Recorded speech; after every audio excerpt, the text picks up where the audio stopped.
and welcome to episode 11 of Did You Bring the Hummus podcast. I'm Kimberly, your host, and I'm super excited to be here with you today. Did You Bring the Hummus is a podcast to help you go vegan. Every 2 weeks, I'll share a new episode discussing all things vegan. Most importantly, we'll talk about how to embrace this meaningful decision with fervor and fun. Episodes post every other Monday on your favorite podcast app. Before we get started, I have one very important question for you. Did you bring the hummus? Today, I am joined by my good friend, Karen Sammer. Karen is a more than 10-year breast cancer survivor and a 3-year spontaneous coronary artery dissection heart attack survivor. In 2010, after dealing with breast cancer and the effects of chemo and radiation, she decided to take control of her health. In the process of making significant lifestyle changes and losing 135 pounds, she found her passion in learning about health and nutrition. In 2017, she experienced another major health event when she had a SCAD, followed by a heart attack, which made her double down on her self-care. She goes wherever there is an audience to talk about heart disease in women, what to look for, what to do if you have it, and how to prevent it. WomenHeart is the only national coalition for women with or at risk for developing heart disease. As a WomenHeart champion, Karen has been trained by the Mayo Clinic to share her heart story and important messages about heart health to empower women to take charge of their heart health. WomenHeart champions often partner with local organizations such as hospitals, work sites, places of worship, and other local organizations to distribute educational materials, give presentations, conduct special events, or encourage the media to cover heart health stories. She's retired from her corporate day job as Director Tax Audits and now makes her living as a health and nutrition coach. She works with women who are living with or at risk for developing heart disease or other chronic illnesses that can be managed through lifestyle and nutrition changes. Karen attended the Institute of Integrative Nutrition and is a certified health coach. She also attended a course given by the American Association of Nutritional Consultants and is a certified nutritional consultant. Along with those certifications, she is also certified in whole foods plant-based nutrition from eCornell. So, kind of an expert, right? I asked Karen to join me during the month of February, Heart Health Month, so she could impart some wisdom on us and let us know how we can use our veganism to extend compassion to ourselves and take care of our hearts. Here we go. Hi, Karen. Thank you so much for joining me today. Thank you for inviting me, Kimberly. I'm so happy to be here. I am so happy to have you here. February is Heart Health Month, and I'd love to know why Heart Health Month is so important to you. And I would love to tell you that many years ago, I had breast cancer and I changed my life and I developed a whole healthy lifestyle that included eliminating meat from my diet, eliminating a lot of other things from my diet over time. And that happened in 2009. And so then you fast forward to 2017, and I was sitting in a meeting and I started to feel an interesting feeling in my chest that I couldn't quite understand because it was a tingling, burning sensation. It wasn't terribly painful, but then it started to radiate out to the tops of my arms. And so I figured I needed to get help. Well, fortunately, I was in this meeting at the hospital, my local hospital. So as luck would have it, they took me over to the ER, hooked me up to an EKG, and I was having a heart attack. Mm. But what they found out when they took me up to the cath lab, they thought that they were going to have to put a stent to open a blockage. What they found out is my arteries are clear. And probably because of the lifestyle I had adopted some years before. And it wasn't anything that was caused by a plaque blockage. It was actually called a spontaneous coronary artery dissection. So that meant that part of my artery split off, caused a flap, which blocked the blood flow, which caused the heart attack. And then as I developed a relationship with my cardiologist, she thought I would be a good candidate to become a WomenHeart champion. So she sent me out to the Mayo Clinic to be trained, and I am now a WomenHeart champion community educator. So I go out into the community and I talk about women and our unique challenges around heart health, like what our symptoms might be, what our risk factors are, And what happens sometimes when we find ourselves in the medical system, because if we don't fit a profile of someone they expect to be having a cardiac event, a woman is 7 times more likely to be sent home from the ER while she's having a cardiac event than a man is. So That's, it's really important to be able to advocate for yourself. yeah, that's horrifying. So I guess they're expecting that if you're not maybe an overweight man in his 50s or older, then you're probably not a candidate. Yeah, Mm. exactly. If you're a young, fit woman and you show up having cardiac symptoms, they may send you home telling you that you're under a lot of stress, Ugh. you are having indigestion, maybe you're having an anxiety attack or something like that. It's really it's quite frightening. But if you're seen by an ER doc that's female, your chances double of survival. Oh my gosh. Yeah, yeah. So it's really, yeah, it's kind of interesting how that plays out, and that's for men and women. Hmm. That your chances of survival are much higher if you see a female ER doc. So how do we as women, if we find ourselves in this situation, how do we advocate for ourselves?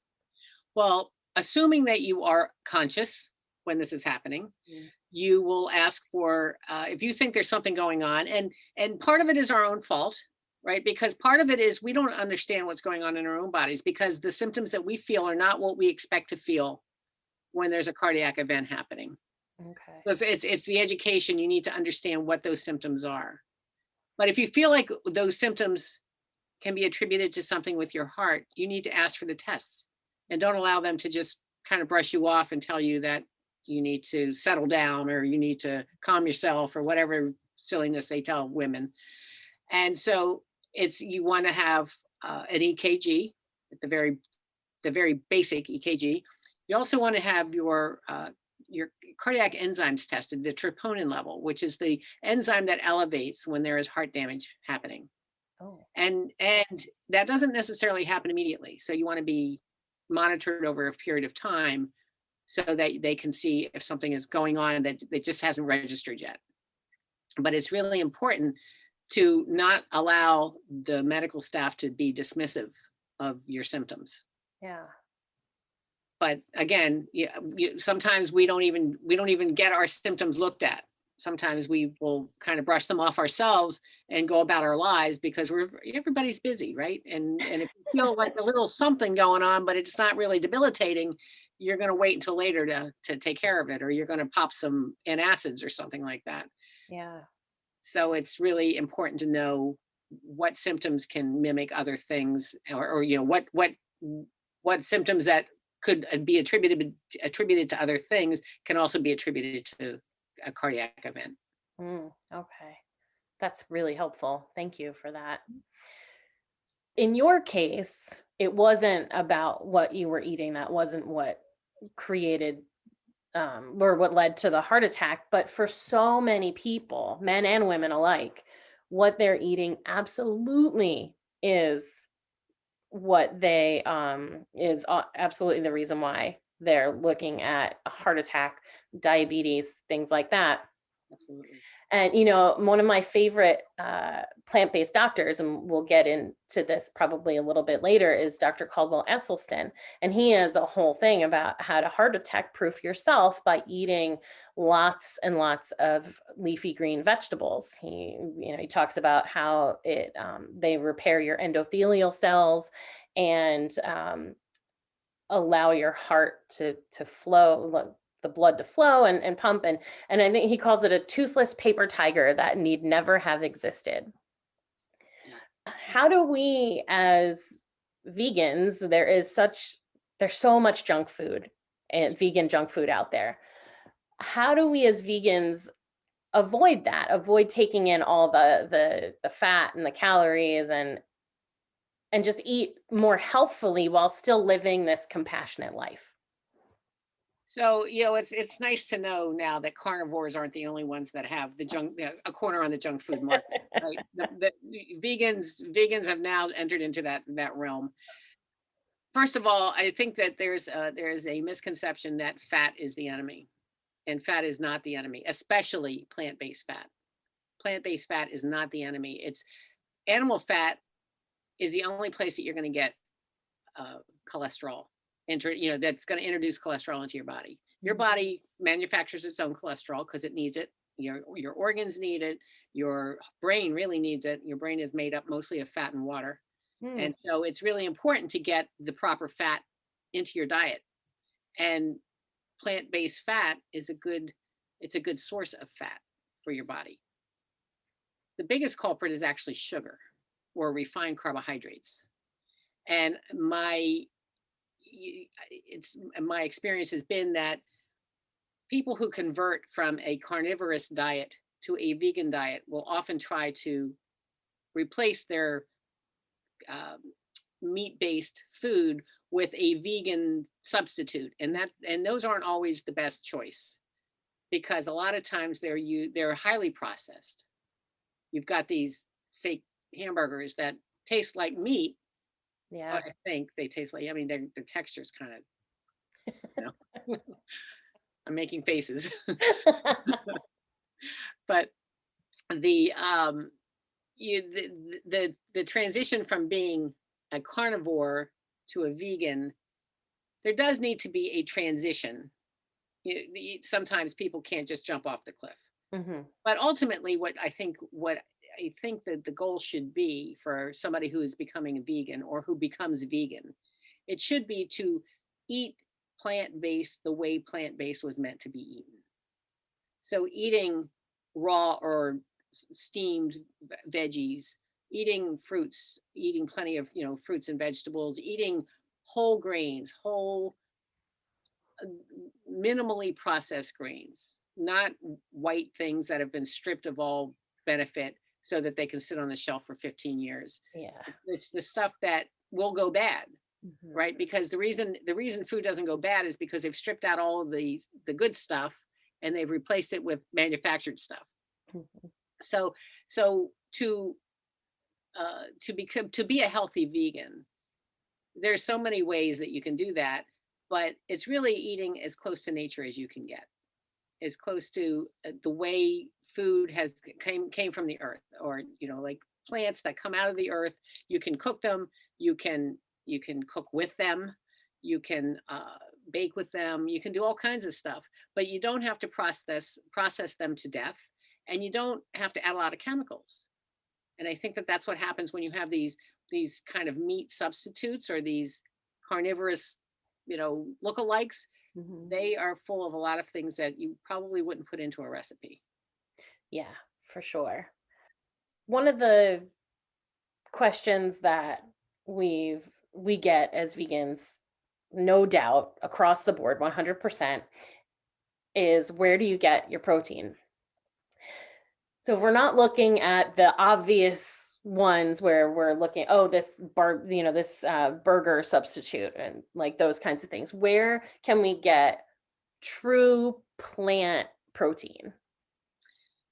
Well, first of all, anything that has ever been alive has protein in it because cells need protein to live.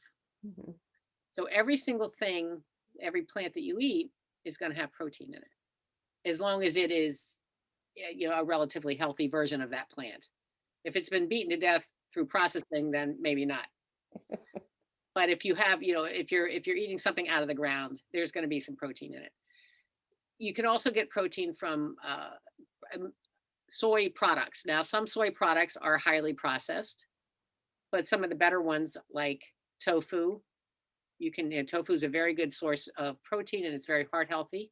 It's got protective qualities for your heart, and other derivatives of that, like tempeh. Mm. Um, I think tempeh's got wheat gluten in it, so if you're gluten free, which isn't what I am, I don't eat tempeh. Excuse me, and seitan is I don't know if I'm saying that. I call it Satan. I remember you telling me that, so Maybe because it's more fun. It feels more fun, a little yeah, naughty. I don't know. feels a little, yeah, feels a little decadent. But that's also, that's a soy product as well. Soybeans, edamame. I mean, Yeah. it doesn't get any better than that, right? Because that's edamame is soybeans, and Mhm. that is really tasty. I really love that. Steamed at oh my gosh, I could eat that all day long. Me too. But that's a really good source. Legumes, lentils, um, nuts and seeds. These are all, and they're all high in fat, but good high quality fats. They're high in protein. They're Mhm. high in fiber. They bring in, plus they've got a number of different minerals in them that, depending on what they are, they have all kinds of, different nuts and seeds uh, protect different aspects of your body. They nourish different organs, and they're really good for you. Uh, avocado is an amazing source of all kinds of good stuff, Yeah. and I use avocado every day. Nice. Yeah, I love it. I love it. And it's really, it's got a lot of protein, it's got a lot of fiber, it's got a lot of good stuff in it. And but there are plenty of ways that you can get your protein. You have to be strategic about it, because it just does take a lot more volume of vegetables to get protein, to get the amount of protein that you need. But you can certainly easily do that. Mhm. Peas have protein. They're a good source. All kinds, like I said, all kinds of beans and all that stuff. There's absolutely no limit to the amount of protein that you can find in a vegan diet. And I think too, what makes them even better, and taking all the cruelty and all of that out when we're comparing animal flesh to vegetables and beans and stuff like that, is that they also have all the fiber that we need, right? Our bodies need fiber. And when you're chomping on, a piece of animal muscle, there's no fiber in that. But in all the vegetables and the beans and stuff, we're getting not just the fiber that we can actually process, but also the insoluble fiber, which keeps our gut healthy, Yeah, right? absolutely. Yeah. And then the standard American diet is it's so depleted of fiber that we should be having at least 25 to 30 grams of fiber per day in our diet. And the standard American diet has less than 5 grams. Oof. So you have all this gut imbalance going on, and your gut is your second brain. It is where your immune system primarily resides. Mm. Your gut rules the day. And if it is out of balance, things are not going well. And you may not even realize it. If you've lived your entire life in that condition, you may not even realize that you have problems in your belly, and until you stop having them and you realize how much better you feel.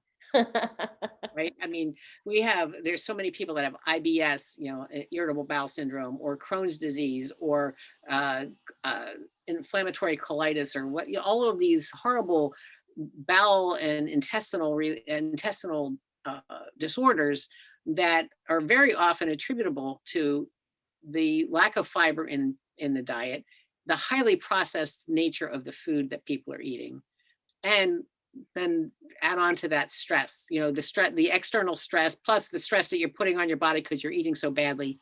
Yeah. Because your body's going to stay alive as long as it can until it can't any longer. Mhm. And so it's going to survive on that as long as it can. But wouldn't it be better to thrive? And it's amazing the difference that it makes in your body. I'm sure you felt it yourself, Kimberly, when you left meat behind. Oh, yeah. Oh my gosh, the difference in your body. You don't have that heavy lump of stuff that's sitting in your Mhm. stomach, that doesn't digest so quickly and probably putrefies before it actually leaves your body. Yeah. Yeah, who needs that? Not me. You No. know, when I was in high school, I had IBS for a long time, and when I was in high school, that's when it really kicked up. I was still, really, I was a meat eater, a very heavy meat eater. I've talked about this in other episodes that like I could have lived on just like burgers, turkey sandwiches, and some cheese, and I would have been good. I didn't really eat vegetables. Um, so I remember there was a time where every morning I would wake up and I would feel so sick that I'd be like downing Pepto Bismol. Like my parents stopped buying Pepto Bismol because they thought I had a problem with Pepto Bismol. And then I went vegetarian, but I was still eating cheese. And so the IBS didn't go away. And it took until I went vegan for it to and it just stopped. The difference in constantly being aware of my digestive system to not being aware at all, because there's no pain, there's no spasms, there's no, oh my God, I have to run to the bathroom. Oh, it's so embarrassing. I'm in my early 20s, like my late teens, early 20s, and it's like I have to scope out where the bathrooms are just in case I eat something that sends me over the edge. And I don't deal with that at all anymore. Isn't that incredible? That Yeah. is that is so impactful, that story. Seriously. I mean, so what does that mean? Well, first of all, I think you were lactose intolerant. That's what that sounded like to me. Because if the cheese was still causing the problem, you got rid of the meat. Yeah, I'm fairly certain. Yeah, most people are lactose intolerant to Yeah. some degree. It's just a matter of degree and what you're willing to put up with. Hmm. Some people don't want to give up their ice cream or their cheese. Cheese is addictive. Cheese is like it's like cocaine. It's like sugar. It actually has chemicals in it that causes addiction. It causes the addictive part of your brain to turn on and be at high alert. Hmm. And that's interesting, because so often when I talk to people who are not vegan, but they're interested, that's the one thing I hear every single time. I could be vegan if I didn't have to give up cheese. I can't give up cheese. It's so good. And it absolutely is. So outside it has it has the addictive properties within it, like that opiate response in your brain. And then the way that, like, especially cheese more so than milk, right? That creaminess and that the texture, the mouth feel, like the whole experience of cheese, it just it can be really, really addictive. Like, I find I had to, I mean, my reason for not eating cheese anymore was because I understood the level of cruelty involved in obtaining the cheese. And so when I finally sat down and said to myself, like, okay, this is enough, like, you have to stop contributing to that, it made it very easy to not do it anymore. But the reason why I ate it for so long, I think, is because of the addictive properties, because Yeah, I knew what was happening, but I couldn't, couldn't stop. I just, like, yeah, it was difficult because it's so addictive. And so, like, do you have any tips? So you're a health coach, and so do you have any tips for people who are trying to eat more healthfully, how to make vegetables tasty, how to kind of let go of something that's so addictive like cheese? Well, the way I did it is I did it incrementally. I stopped portions of I changed my diet in steps. So the first thing I did was I gave up meat for Lent one year, and I just never went back. And I figured I would just try it for Lent, and I didn't miss it. And so I just continued, and that was whatever it was, 10, 11 years ago. And I'm really happy that I did. And then I stopped eating gluten because I found out that gluten was, I don't think I know for sure I don't have celiac disease, but I think I might have some level of sensitivity to gluten or intolerance or whatever you want to call it. There's a spectrum of Yeah. gluten, sensitivity, but the worst of it being celiacs. But I did it incrementally. I did what I did incrementally. But for somebody who wants to start, dip their toe in the water, I would like people to consider, first of all, eliminate the word can't from your vocabulary. You can do anything. If somebody held a gun to your head and said you cannot have cheese, I'm pretty sure you can give up that cheese, right? I know it is not a pleasant feeling to think that you'll never have cheese again. But if you think about the never and the can't and the impossible and all of that, of course it's all going to come true, right? So it's really, you have to change your perspective. Mm. And when I coach people, it's all, I try to change their self-talk and their vocabulary around the can'ts and whatever, the impossibilities and whatever other negative thoughts that they have.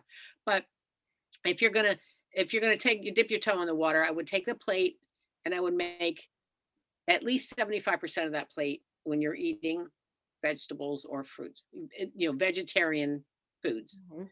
And that can include whole grains and vegetables, fruits. And if you're still going to eat meat, make meat a side dish on your way out of eating meat, and then ultimately make it smaller and smaller, and the vegetables more and more. But meat should never be a primary.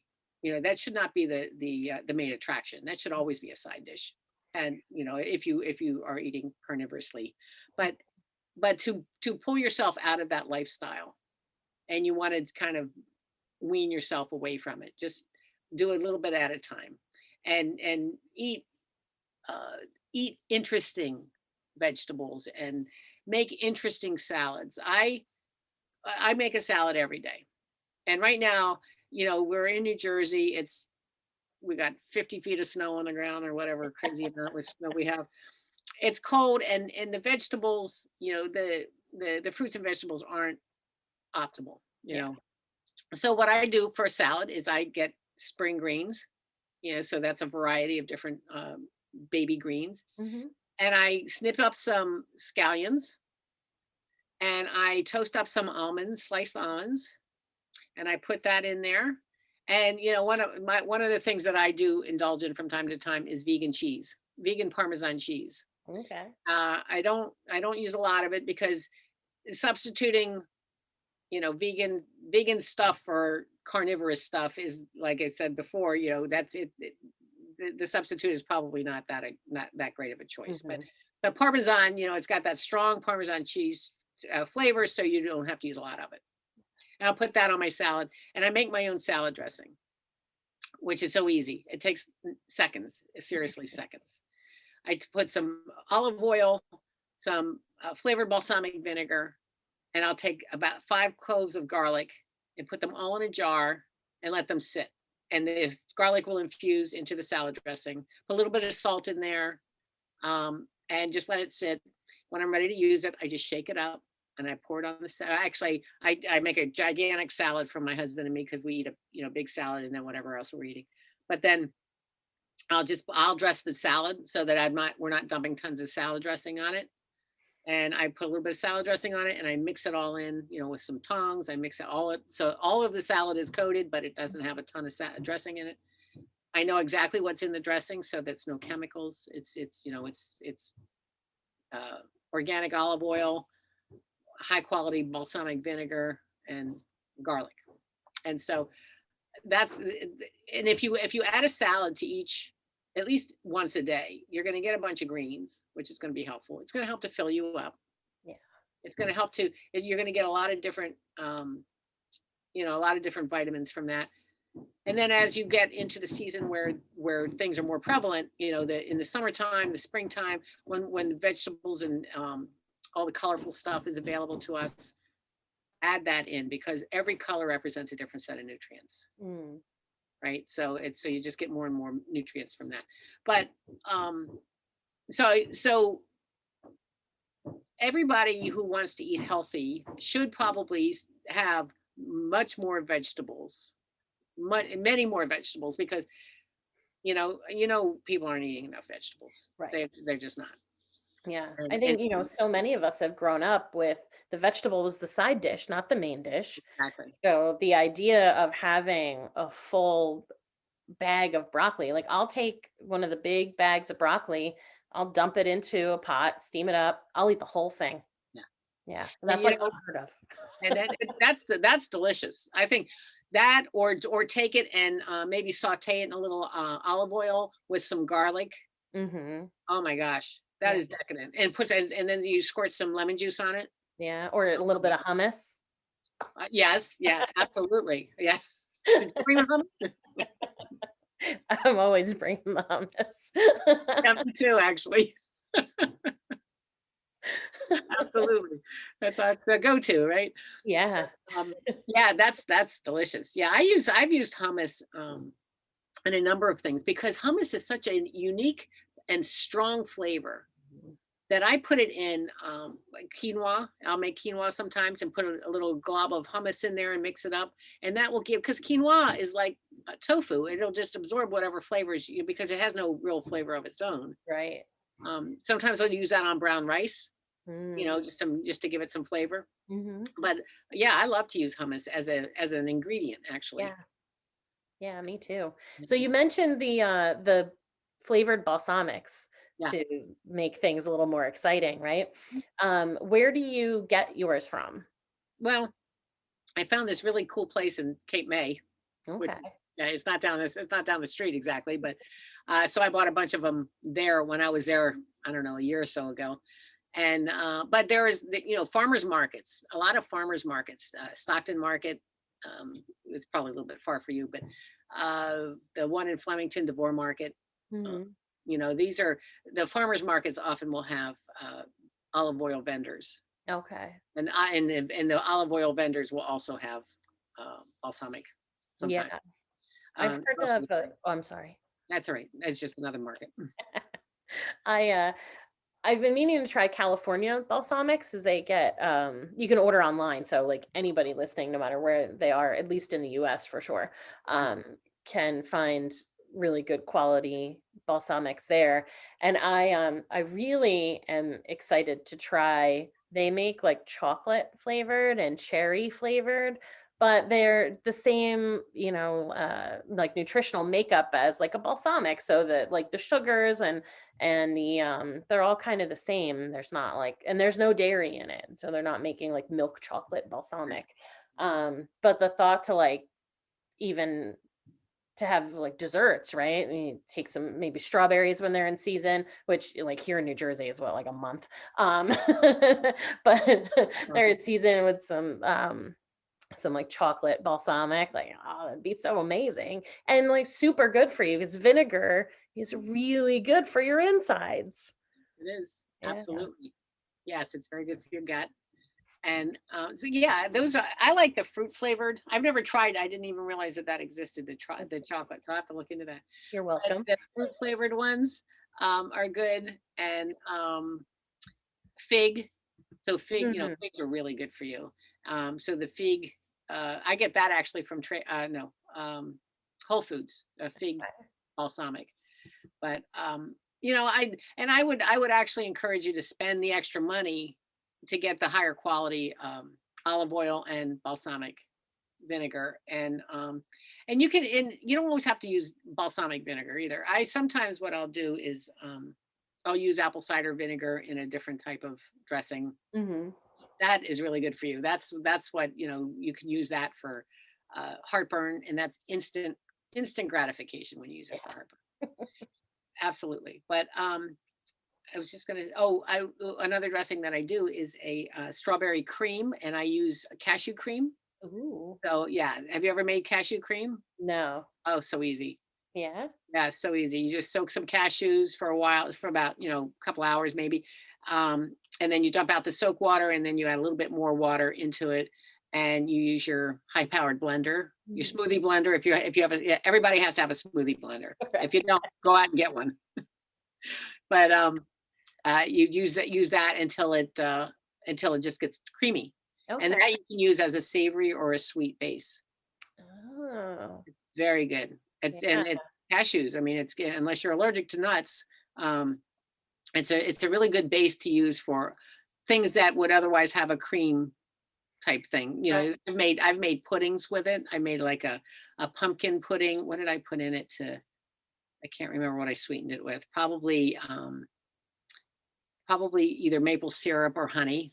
Okay. Do you use honey as No.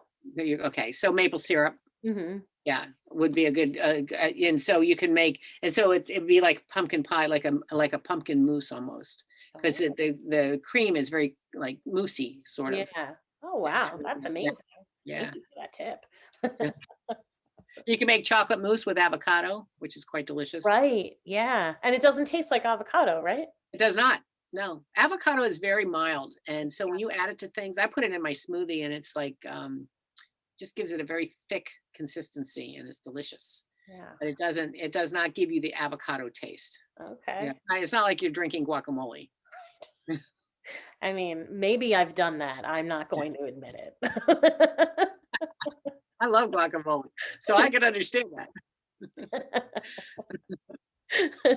Me too. So I briefly talked about at the start, one of my favorite plant-based doctors. Since we're talking about health and things like that, do you have any either suggestions of like websites or plant-based doctors that you're familiar with, or if people are looking for that kind of support where they might want to turn? there's a lot of online presence for such doctors. Dr. Joel Furman is one. He advocates for a plant-based uh, regimen, eating plan. I don't like the word diet because it has dye in it. Um, then Dr. Esselstyn, uh, Colin Campbell, T. Colin Campbell. I took his course actually because I am whole food plant-based certified. Uh, Oh, okay. You want to tell us a little bit about that? well, yeah, so it was done through eCornell, which is the electronic version. It was like the online version of Cornell University, Okay. and this program just kind of gives you a basic understanding. It doesn't dive. I don't think it's really a deep dive. I took it a while ago, but it gives you an overview and it's somewhat of a basic understanding of plant-based eating. Mm, And but there he and Esselstyn worked together yeah. a lot, and they've come out with some pretty compelling reasons why you should stay away from animal protein. Mhm. Not the least of which is can be carcinogenic. Yeah. Especially given the way it's treated and the stress that the animals go through and just the way it's all processed. And but yeah, Furman is somebody that I follow. Um, what's his name? Oh gosh, Ornish, Dean Ornish. He so I did the Ornish program for cardiac rehab, which is primarily vegan. They use egg whites and non-fat dairy. So, but you don't have to eat those things and you Mhm. can stick with just the vegan aspect of it, which is mostly what it is. There's a lot of beans and a lot of tofu and a lot of soy-based things. But these guys they all have a very big online presence, and it's probably likely that you can find recipes and food choices pretty Mhm. easily from Yeah. and Two of my favorites. So I love Dr. Neil Barnard. So he's out of the Physicians Committee for Responsible Medicine. yep. They have their 21-day vegan kickstart and tons of information on their site too. And, in addition to, of course, promoting a healthy way of vegan eating, they also are working to end animal testing in pharmaceuticals and they're doing really important work. But he's just I love listening to him talk. Just seems like a regular guy, and you feel like when he's telling you about all these ways to be healthy and how being vegan can improve your life that way, like it doesn't feel like you're being talked down to by a doctor, which is really important. And then here in New Jersey, uh, I can't believe I almost forgot to mention him, Dr. Ron Weiss. No, I don't. He is, if you ever get a chance to come up my way in the summertime when we can be around people again, um, he runs the Ethos Farm in Long Valley, and the last 2 years, 2018, 2019, actually, they did like days at the farm where they had speakers and stuff. So he brings people in. I actually got to um, meet both T. Colin Campbell and Caldwell Esselstyn at those. I know, oh my god, it's so amazing, and I Yeah, feel like I'm surrounded by rock stars. It's just, what a nerd. Um, I love it. I'm the same kind of nerd, so I get it. I get how you feel. It's just so incredible. They have, so many amazing things to share with us. But also, since it's a farm, Dr. Weiss doesn't just do his medical appointments there, and he does still see patients. Um, he's got this amazing farm where everything is about the sustainability of the soil and the bioavailability within the vegetables, and it's his farmer Nora. She knows everything there is to know about growing these amazing fruits and vegetables, and so they have a market every week from like June till November, and they did a really great job with the COVID restrictions. But when that's all done, like we should definitely spend some time there. You To would date, I would love love to. I would love to it. do that. Absolutely. Yeah. That's so cool. I didn't know that existed. Where's Oh that yeah. from me? Yeah, that's true. Yeah, it isn't. Yeah. No, Oh, good. That gives us something to look forward to. absolutely. My one of my favorite quotes. from Neil Barnard is that cheese, dairy cheese, is the nutritional equivalent to Vaseline. I just that stands in state that sticks in my head, like, and I tell people that. Yeah. You know what that is, don't you? Right. I love that. How have I missed that quote? Yeah, I'm fairly sure that it was him. He's the one that said that. I am like 99% sure that it was him. Yeah. Yeah, Oh, he's so great. yeah. Um, so So do fun. you so let's say that someone who wants to go vegan and who wants to be healthy, and they want to make sure that they're taking care of themselves as much as they are, taking care of the animals. So how would you help someone if they came to you as a health Well, coach? Sorry, as a well, health coach. I know that's so I would certainly I would be I would certainly help them to identify the foods that are going to give them the most nutritional bang for their buck, and and help them to understand what they're undertaking so that they can eat the way they should eat and not just substitute plant-based junk food for carnivorous junk food or highly processed but vegan stuff for something that was in their old life. And it's really about trying new foods because very often, especially if you're coming off of the standard American diet, very often your palate probably hasn't experienced some of this stuff that's available, or you haven't really eaten beans. There's so many people I hear that tell me that they can't stand the texture of beans. What's wrong with beans? Seriously, what is wrong with beans? And if you don't like them, then grind them up in your spaghetti sauce. Like that's what I do. So sometimes I do that for my husband. I'll have just marinara sauce, Mhm. and I'll put white beans in it. White beans are harmless. They're so innocuous. They don't taste like anything. So I mean, they do when you eat them by themselves. But when you put them, I use this an immersion blender, Okay. and I'll put them in there in the sauce, and I'll just blend them up, and it looks like uh, vodka sauce. Ah, Yeah, it gets like a pinker tech or yeah. shade to it. But and then I use if he's going to eat pasta, it's going to be brown rice pasta. It's not going to be white pasta, because if you're going to eat healthy, if you want to be healthy, don't you just try to move away from the refined carbohydrates. And there are plenty of good quality whole grains that taste really good, and they actually what you'll find, I feel anyway, I mean, it's been my experience that when you eat a whole grain and you've been eating whole grains for a while, and then you taste something that's like white rice or white pasta, it doesn't have there's nothing to it. It doesn't taste like anything. But the whole grains actually have a flavor to them because there's some stuff going on there, like there are ingredients within that whole grain Mhm. that give them like a nutty flavor or just maybe a little bit of a stronger flavor. But then you go to the stuff that's been stripped of all nutrients, and then it doesn't compare. Yeah. You have to give yourself a chance to develop the palate for something that you're not used to eating. Hmm. I love my favorite thing about brown rice. Well, I love the flavor. It's my favorite grain, hands down. But I always say the bounciness of it.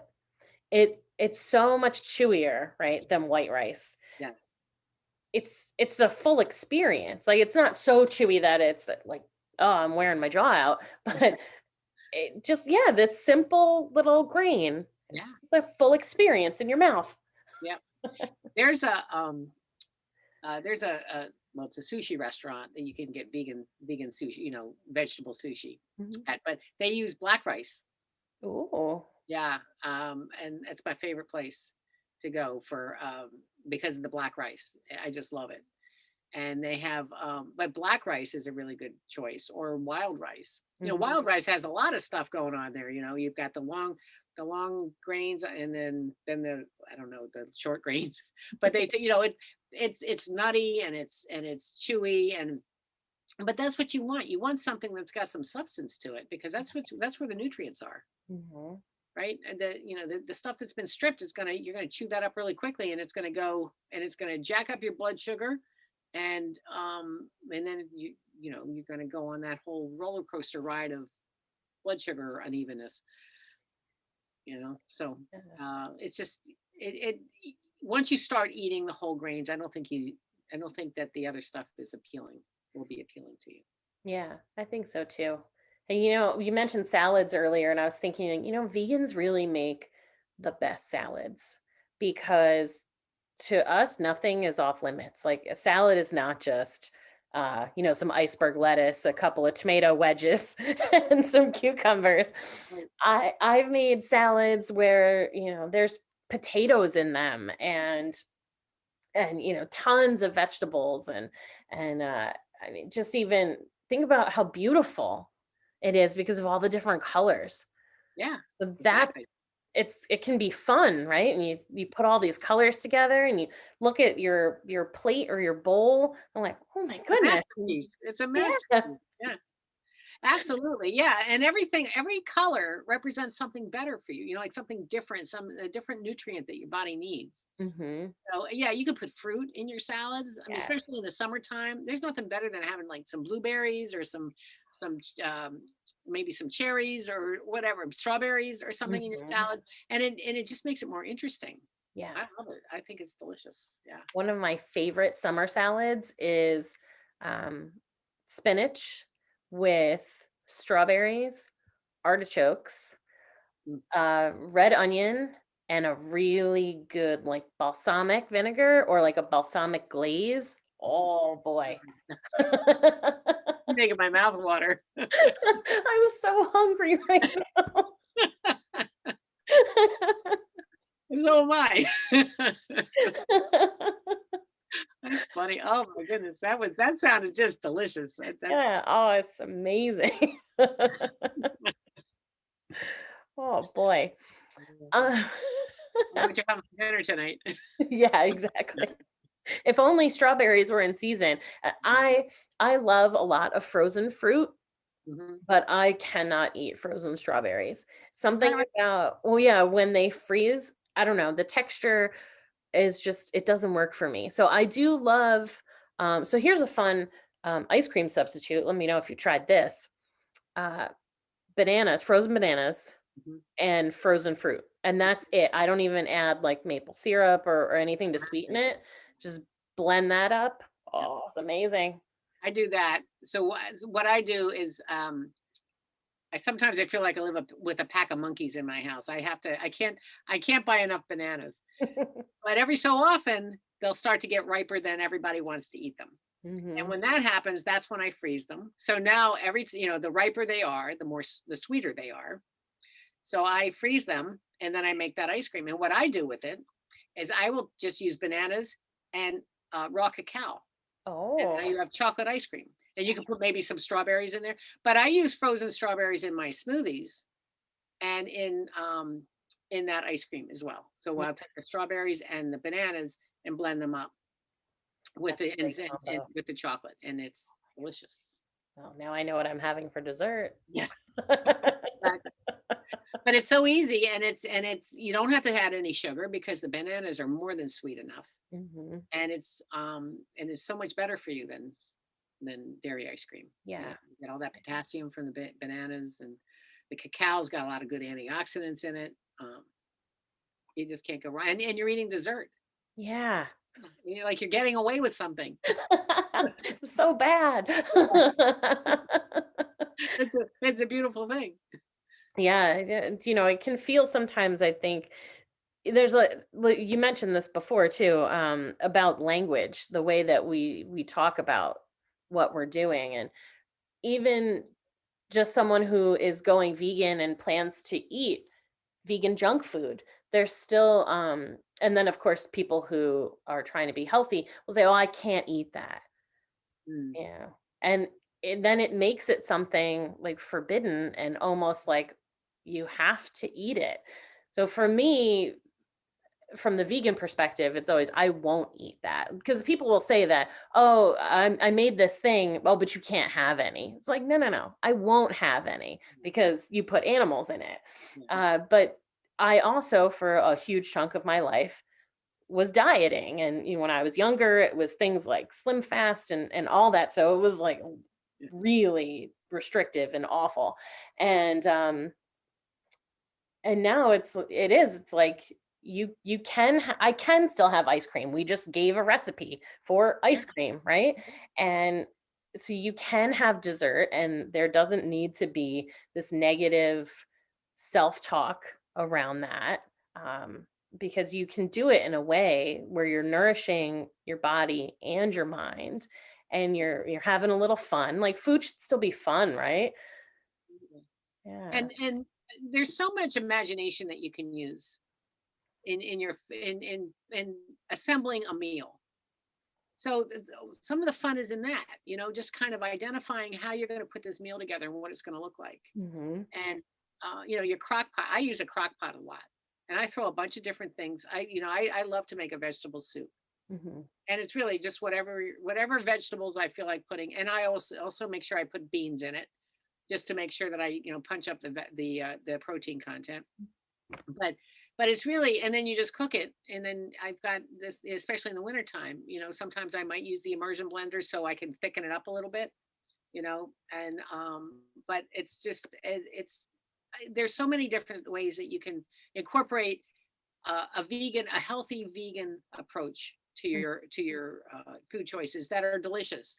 And you're right, but the thought of it being a forbidden thing is really like that serves no one. That does not help you. Don't it's You're making a conscious choice to choose a food that is going to be kind to the environment, it's going to be kind to the animals, and it's going to be kind to you. If you come at it from a perspective of, I'm doing this good thing, and if you're just thinking about it for yourself, even if you're just kind of thinking about you, I'm doing this good thing for my body.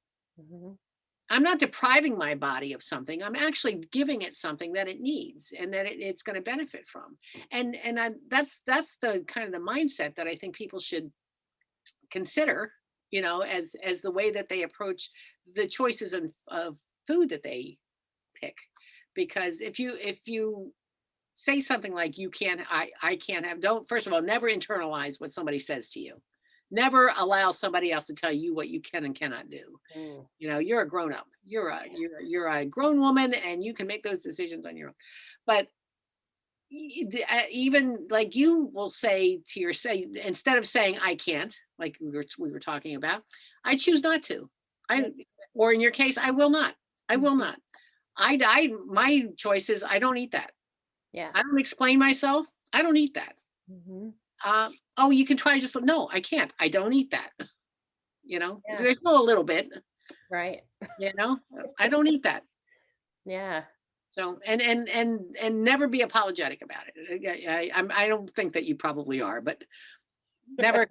No, not me. Yeah, I just, I know that you're very firm in your convictions, and I think that that's for somebody who was such a staunch meat eater, for you to have found that big why.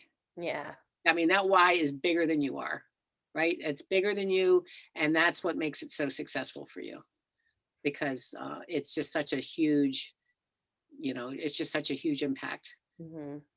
on your psyche. So but it really is a lot about the languaging, and because what you're saying, what your voice says, your subconscious hears. Yeah. Yeah, and so you're going to internalize your own voice. You're going to internalize other people's voices if you allow them in, Mhm. but certainly you're going to internalize your own voice. So it's really important to say the things that are going to benefit you. Yeah. You know. Yeah. I think that's really helpful for listeners too, who maybe are thinking, well, if I'm going somewhere and I've started eating this way, people don't know, or I've told them, but they're not really taking it seriously. Um, to that reminder, like, yeah, you're a grown up and you're making this choice for you or for the animals or for both or whatever. And yeah, no one gets to tell you that you can, even your grandma, your mom, like whoever that you have such a hard time saying no to. Um, yeah, yeah, you're a grown Yeah, up. exactly. You are a grown up woman. Yeah, and the thing, in sparing somebody's feelings. I mean, you don't have to be rude about it, obviously. You can, but if you've already told them and then they didn't take it seriously, you still don't have to eat it. You can go hungry for a little while, and then when you leave there, you can go home and have your, whatever your vegan meal is. Right. You don't have to, or you can eat ahead of time. If you think that the person um, is not going to support you or is not going to respect what you've said, what you've told them, then prepare yourself and have some food in your body so that you're not starving when you get there. Mm-hmm. And then maybe get a little wonky on your convictions. Yeah. Especially if it's, if it's vegan, unhealthy food and you're really trying to walk the healthy path. Prepare yourself, fortify yourself before you go. Mm-hmm. Yeah, that's really great advice. Thank Thank you. So I have one final question for you, and we touched on it a little bit. What's your favorite way to eat hummus? What's my favorite way to eat hummus? Right out of the container. Yep. I make my own. So I like that better. I will eat store-bought hummus sometimes, but I like to make my own because again, I know exactly what goes into it and I like the taste of it better. Yeah. I can adjust the spices the way I want to. And so I will mix it in things, or I love these little Mary's Gone crackers. Have you ever heard of them? Yep. Love them, and they're Yeah, good for you. Mm-hmm. Yeah, that's a good vegan junk food you can get behind. Yeah. It's not even junk food. It's got a lot of good ingredients in it. They're really, but Yeah, really I like to tasty. dip those in there because they're nice and crunchy. So Mhm. if you have that crunch need, they're going to take care of that for you. Um, sometimes I'll just put a dab of hummus on vegetables just to change it up a little bit. Yeah. Mix it in with some spinach, some cooked spinach. I make my own hummus too, for the most part. I found a great recipe on YouTube, Ah, and it's oil free. yeah, I don't even put oil in mine. Yeah, and the recipe does say you can drizzle oil at the top, but within the hummus itself, there's no oil. I found that the trick is warm water in my food processor, and that really like creams it up since it's not like chunky. Yeah. Yeah.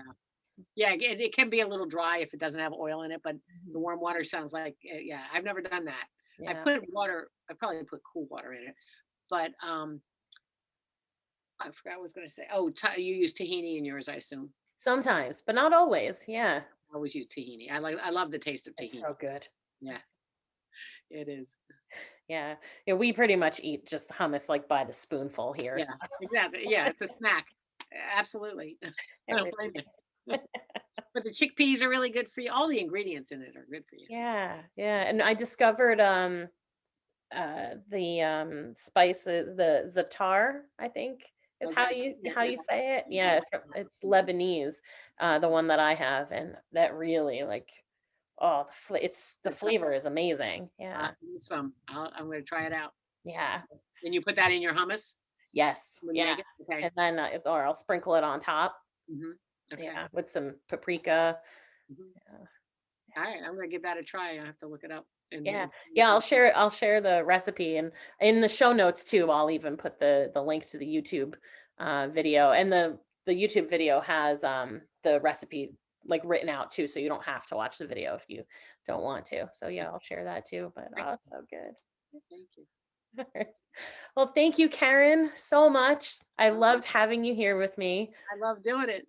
This is so much fun, Kimberly. Thank you for inviting me. Thank This you. was